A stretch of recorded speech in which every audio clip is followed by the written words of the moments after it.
Tide has a couple private lands that they own, and one of them is Tide's private protected lands here closer to Punta Gorda. Bird banding is been out there for a while now. It started in the US, and then followed by Canada, and then it spread out throughout the world, and almost every state or every country is doing bird banding right now.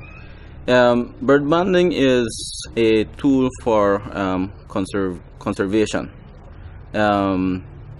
It's based on birds, and these birds are targeted species. Some researchers go for a general species of birds. That means you ban all birds, and by banding, every bird has a aluminum band with a unique band numbers on them, different sizes. Some bands are color bands. Most of these color bands goes on shorebirds, because salt tends to eat out the aluminum bands, so they've noticed that plastic bands would be more better for these birds. And it's pretty impressive, unique in a way that, let's say we get a bird here, we band it in Belize, and it's banded at one of the Tide's protected areas.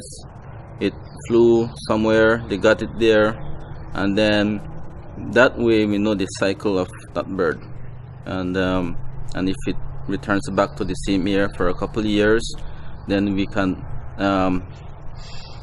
basically say, okay, these species live for about 5 years in the forest, 10 years, maybe in the open 35 years. By doing more of this, we get to know our community bird populations. How do you actually catch the birds to band them in the first place? They have developed a mist net for these type of projects.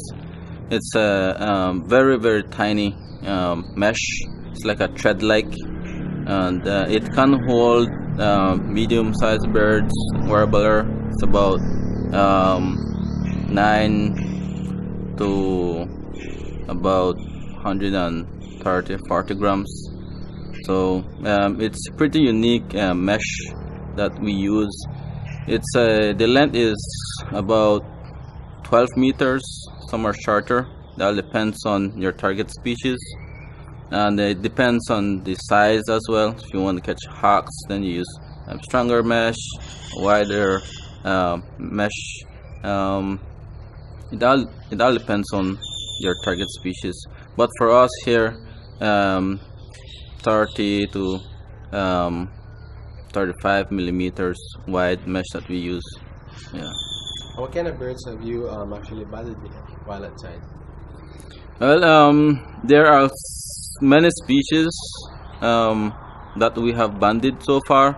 A few North American birds, migrant ones, black and white warbler, northern water thrush, Kentucky warbler, hooded warbler, and the list just goes on for the North American birds. But for our birds, we have tan-winged creeper, black face ant thrush, white-throated thrush, and a few other resident birds that we have.